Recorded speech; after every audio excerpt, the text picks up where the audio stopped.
So for this video, I want to talk about what possibly might be Sony's best travel camera, the A7C.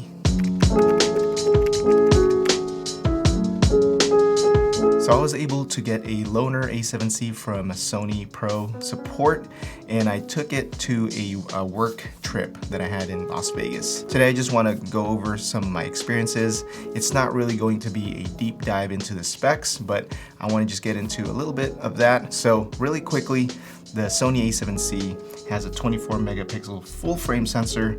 It has in-body image stabilization. Video-wise, it can shoot in 4K. Also shoot in S-Log, which means the color profile can be flat and you can add LUTs to it. It has the same autofocus system as the A7 III, which people have come to know and love. But unlike the A7 III, it includes a flip-out LCD screen, which is also touchscreen compatible. It comes in two colors, silver and black or all black. And the price comes in just about a couple $100 lower than the A7 III. So I mentioned earlier that this A7C, I didn't buy this one. So I actually borrowed it from Sony Pro Support.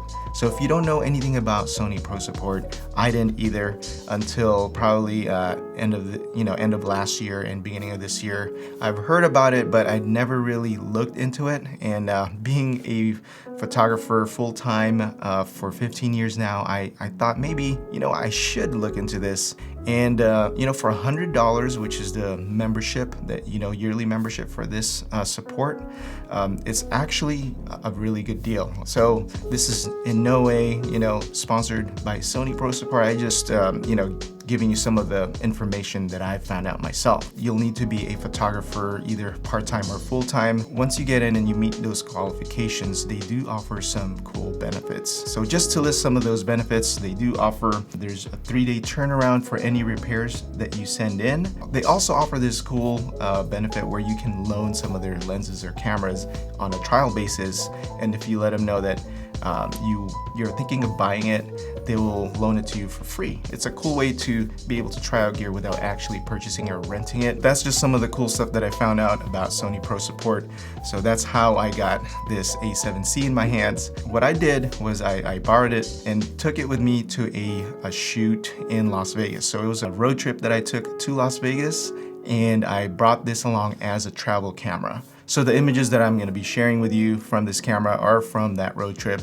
So a lot of them are just shot from my car or, maybe at a rest stop or a gas station. So let's talk about some of the cool things that I enjoyed about this camera. First of all, it has the same full frame sensor as the A7 III. Cool thing about that is it's already a tried and true sensor, because a lot of people have already purchased the A7 III and it's a really, really good sensor. Second of all, this does have IBIS. It has in-body image stabilization. So any lens that you put on it will automatically have image stabilization.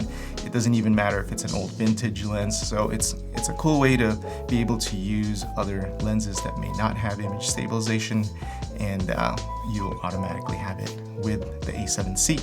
Of course, one of the requirements of a travel camera is that it has to be small and lightweight, and the A7C definitely fits this bill. So the cool thing is that they've taken out the EVF, the electronic viewfinder. They took out that little bump on the top from the A7 III, but they still included an EVF, a small one, on the side.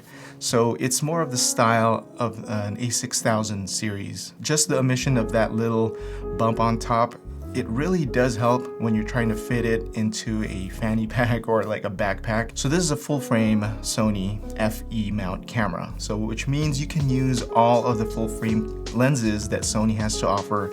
And now in 2021, we have a whole bunch of other lenses from different manufacturers too that have produced lenses for the FE system. Another thing that I liked about this camera is it is a minimal version of the A7 III. You might lose some functionality and you might think, well, maybe that's a negative. But because of these omissions, you're able to pack the same camera essentially as the A7 III into a smaller, compact body. I think if you're traveling and it's not for work, that is definitely a positive thing, because if you're like me, your work camera is your work camera. Every time you pick up your work camera, you feel like you're about to do some work. When you pick up the A7C, it's noticeably different, it feels different, and just the sheer nature that it's a smaller compact body, it does feel like more of a leisure type of camera. And believe it or not, this camera, the A7C, in some ways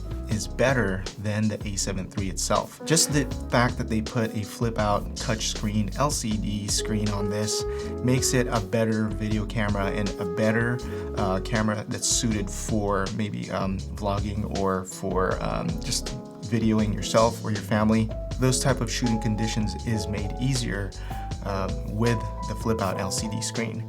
Also, video-wise, there is no more 30-minute limit on the video. So just those two features, the flip-out LCD screen and the no limit on the video recording, makes this a slightly better camera in some cases. The last cool thing about this camera that I want to talk about is that it does use the bigger Z-type battery and not the battery that the A6000 series camera which has a smaller battery. So this is cool because you're getting that smaller compact form factor, but with longer battery life because of the bigger Z battery. So how about the negatives that I found about this camera? So believe it or not, I only really found a couple of annoyances. The first thing is that the camera does feel a little more plasticky than the other A7 series cameras. I understand that Sony will probably compromise on the quality and the build quality for this camera since it's the cheaper entry-level full-frame camera. So just beware that it does feel a little more cheap than the rest of the A7 series cameras. And one last thing that really annoyed me about this camera is the EBF. I guess it's good that Sony found a way to include an electronic viewfinder just in case you need that, but it does feel like a cheap viewfinder.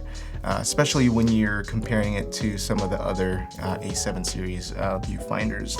Like for me, I'm using the A1 and the A7S III for my work. And then going from that viewfinder to this viewfinder, you will really notice a difference. So when I was on the road, there was a site that I saw just off the freeway, which was an abandoned water park.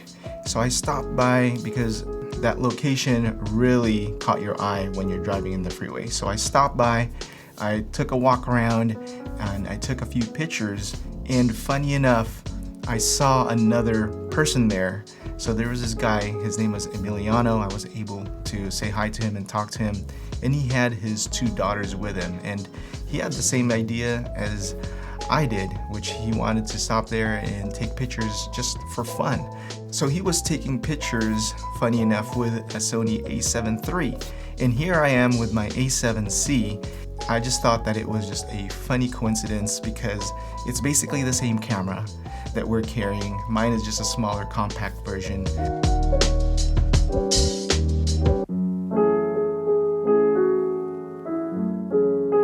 Who is the A7C built for? So I think there are three categories of photographers that might be interested in the A7C.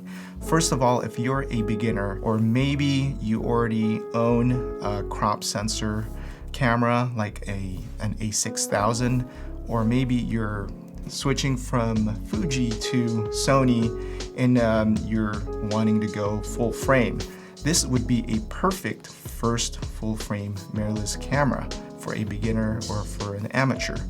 I know it's a little pricey, it's $1,800 in the US, but you're saving $200 from, let's say, an A7 III. That $200 might be a big deciding factor for you. Now, the second category of photographer that might be interested in this is an amateur or semi-pro.